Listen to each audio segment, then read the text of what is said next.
नमस्कार स्वामी भक्त हो. लेख स्वामींची या चॅनलमध्ये तुमचं सर्वांचं स्वागत. स्वामी भक्त हो, तुम्हाला जर माझे व्हिडिओ आवडत असतील तर माझ्या चॅनलला सबस्क्राईब करा, लाईक करा आणि माझे व्हिडिओ इतर दत्तभक्तांना, स्वामी भक्तांना शेअर करा. धन्यवाद. श्री दत्तप्रबोध कथासार अध्याय 22. श्री गुरुदेव दत्त. नाथांच्या पैठणात एक श्रीपाद साधू राहत होते. ते वृत्तीने शांत, उदार व सर्वांना समदृष्टीने पाहणारे होते. ते सर्व प्राणीमात्राला परमेश्वर मानून नमस्कार करीत असत. ते कोणताही भेदाभेद मानित नसत. एकदा सहज फिरता फिरता त्यांनी नाथांना पाहिले व त्यांना दंडवत घातले व उलट नाथांनी त्यांना वंदन केले. त्या दोघांना एकमेकांबद्दल प्रीती निर्माण झाली. हे दररोज ज्ञानचर्चा करू लागले. स्वामींना सर्वांना वंदन करण्याची सवय होती. ती पाहून गावचे लोक त्यांची कुचेष्टा करू लागले.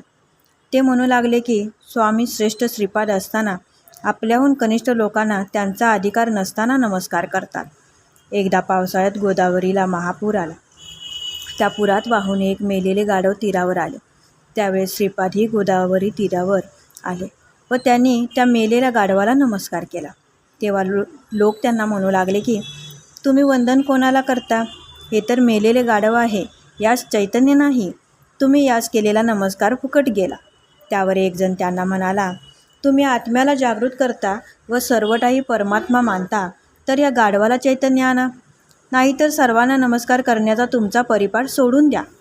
हे ऐकून श्रीपादांना चिंता वाटू लागली व ते ईश्वराचे स्तवन करू लागले व गाढवाला चैतन्य आणण्यास परमेश्वरास विनवू लागले. नंतर त्यांनी त्या गाढवाला नमस्कार घातला. तेव्हा ते गाढव गडबडा लोळत उठून उभा राहिले व ओरडत ओरडत तेथून पळून गेले. हे पाहून लोकांना श्रीपादांची थोरवी कळून आली. त्यानंतर श्रीपाद आपल्या आश्रमात परत आले व नित्य नियम आटोपून नाथांचे घरी आले. त्यांना पाहून नाथ म्हणाले, तुम्ही आज विपरीत धंदा केला आहे. गाढवाला जिवंत करून आपल्या मागे उपाधी लावून घेतली, तरी आता समाधी घ्यावी. ते ऐकून श्रीपाद म्हणाले, तुमच्या इच्छेप्रमाणे मला समाधी द्या. त्यानंतर नाथांनी समाधी देण्याची सर्व तयारी पूर्ण करून श्रीपादांची पूजा केली व त्यांना गोदावरीच्या तीरावर जिवंत समाधी दिली. ते पाहून ग्रामवासी लोक नाथांना दोष देऊ लागले व जिवंत माणसास समाधी दिल्याबद्दल त्यांना प्रायश्चित्त घेण्यास सांगू लागले किंवा आम्ही सांगू ते दिव्य करावे. हा पिंपळेश्वराचा पाषाणाचा नंदी आहे, त्यास चारा पाणी घेण्यास सांगावे. नाथांनी त्या लोकांचे मानस पाहून नंदीची प्रार्थना केली व त्यास चारा खाण्यास सांगितले. हे ऐकून त्या दगडाच्या नंदीने फुसकारा टाकी तो चारा खाल्ला व आपले मलमूत्र विसर्जित केले. नंतर तो नंदी पाणी पिण्यासाठी नदीवर उठून गेला व तेथे त्याने डोहात उडी टाकली. हा चमत्कार पाहून सर्व लोक नाथांचा जय जयकार करू लागले. पैठणात चांगा नावाचा एक भंगी होता. तो रोज नाथांच्या घरासमोरील झाडलोट करीत असे. तो व त्याची बायको रोज नाथांचे येथील प्रसाद भक्षण करीत असत. त्यामुळे त्यांचे अंतःकरण शुद्ध होऊ लागले व तो रोज नाथांचे दाराजवळ बसून आत होत असलेले भजन ऐकण्यात तल्लीन होऊ लागला. काही दिवस गेल्यावर त्यास वाटू लागले की आपण नाथांचा गुरुपदेश घ्यावा.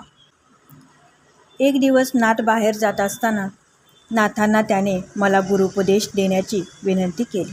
त्यावर नाथ त्यास म्हणाले की तू दररोज येथील प्रसाद भक्षण करतोस, त्यानेच तुझी शुद्धी होऊन उद्धार होईल. इतके बोलून नाथ निघून गेले. नाथांच्या या उपदेशाने चांग्याचे समाधान झाले नाही. तो म्हणाला, मी काहीही करून नाथांकडून गुरुपदेश घेईन. नाथ रोज प्रातःकाळी गंगेत स्नानास जात असत. एके दिवशी नाथ गंगेवरून स्नान करून वाटेने येत असताना चांग्याने अवचित जाऊन नाथांचे पाय धरले व त्यांना गुरुपदेश देण्याची विनंती करू लागला.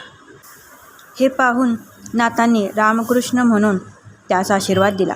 चांग्याने रामकृष्ण हाच बीजक मंत्र समजून नाथांना प्रदक्षिणा घातली व घरी जाऊन त्याने आपल्या बायकोस, नाथ माझे गुरु आहेत, तरी आता नियमाने वागावे असे सांगितले.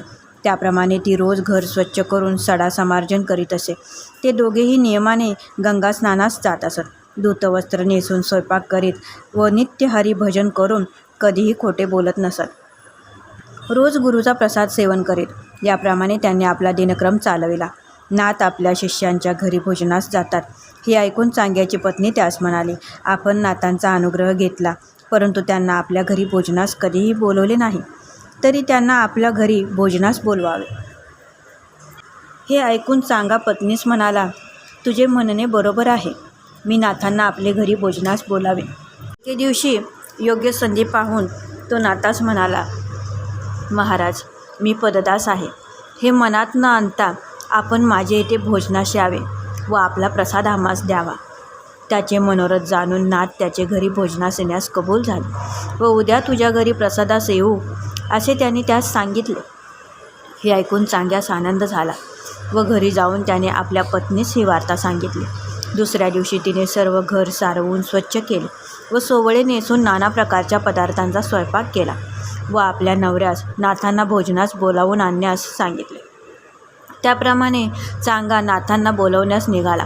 तेव्हा त्यास पाहून वाटेत लोक विचारू लागले की, इतक्या आनंदाने भरभरा तू कोठे जात आहेस? चांगा त्यांना म्हणाला की, माझे गुरु एकनाथ हे माझ्या घरी आज प्रसादास येणार आहे. हे ऐकून लोकांना नाथ चांगासारख्या पददासाचे इथे जेवावयास कसे काय जाणार याचे आश्चर्य वाटले व पुढे काय होते हे पाहण्यासाठी नाथांच्या घरी जमा झाले. चांगा नाथांच्या द्वारी आला व त्यांना भोजनाची सर्व सिद्धता झाली आहे, तरी आपण भोजनास चलावे असे म्हणाला. तेव्हा तेथे जमा झालेले सर्व लोक हसू लागले. नाथ त्याला जा जा असे म्हणाले. तेव्हा चांगा नाथ मागावून भोजनास येत आहेत असे समजून तो आपले घरी आला व पाट रांगोळ्या मांडून तो त्यांची वाट पाहू लागला. बराच वेळ झाला परंतु नाथ भोजनास आले नाही. हे पाहून तो आत बाहेर करू लागला. चांगाची ही गुरुभक्ती पाहून भगवंताला त्याची दया आली व एकनाथाचे रूप घेऊन त्याचे घरी भोजनास आले. सद्गुरूला पाहून त्यास आनंद झाला व त्याने त्यांचे पाय वंदून घरात नेऊन पत्नीसह पूजा केली. नंतर पाणी वाढून भोजनास बसवले. भगवंत आनंदाने जेवू लागले. भोजन झाल्यावर हात धुतल्यावर त्यांना तुळशीपत्र मुखशुद्धी करता दिले. तेव्हा चांग्यास आपण विडे आणले नाही हे कळले. तेव्हा तो त्यांना म्हणाला की, आपण थोडा वेळ थांबावे, मी आपणासाठी तांबूल घेऊन येतो. व तो विडे आणण्यासाठी निघून गेला. तो गेल्याबरोबर भगवंत चांगाचे घरून निघून नाथांच्या घरी आले. चांगा विडे घेऊन परतल्यावर त्याने नाथांना तेथे पाहिले नाही. तेव्हा त्याने आपल्या बायकोस नाथ कोठे आहेत म्हणून विचारले. तेव्हा ती म्हणाली, ते एकाएकी कोठे गेले हे मला माहीत नाही. त्यावर चांगा तिला म्हणाला, मी नाथांच्या घरी जाऊन त्यांना तांबूल देऊन येतो. असे बोलून तो नाथांच्या घरी येण्यास निघाला. इकडे नाथांचे घरी गावकरी मंडळी नाथांच्या सभोवती बसली होती व त्यांना म्हणत होते की, आपणास चांगाचे घरी भोजनास जावायचे आहे, तरी तो आता भुकेने व्याकुळ झाला असेल. इतक्यात चांगा तेथे आला व नाथांना म्हणाला, आपण विडा दक्षिणा न घेता एकाएकी निघून आलात, तरी आता हा तांबूल घेऊन मला आपले नमनासाठी चरणकमल दाखवा. हे ऐकून लोकांनी त्यास विचारले की, नाथ तुझे येथे भोजनास केव्हा आले ते सांगावे. त्यावर चांगाने त्यांना भोजनाची सर्व हकीकत सांगितली व ते विडा दक्षिणा न घेताच तेथे निघून आले. याकरता मी त्यांना तांबूल देण्यासाठी येथे आलो आहे असे म्हणाला. हे ऐकून लोकांनी नाथांना असे कसे झाले म्हणून विचारले. तेव्हा नाथ त्यांना म्हणाले की, परमेश्वराची लीला अघटित आहे, ती कोणाला कळत नाही. जसा ज्याचा भाव तसाच तो त्यात झाला. ते चांगास म्हणाले की, तुझे भाग्य फार थोर आहे. तुला परमेश्वराने दर्शन देऊन तुझे मनोरथ पूर्ण केले आहे. इतके बोलून त्यांनी चांगास आशीर्वाद दिला. अध्याय 22 समाप्त. श्री गुरुदेव दत्त.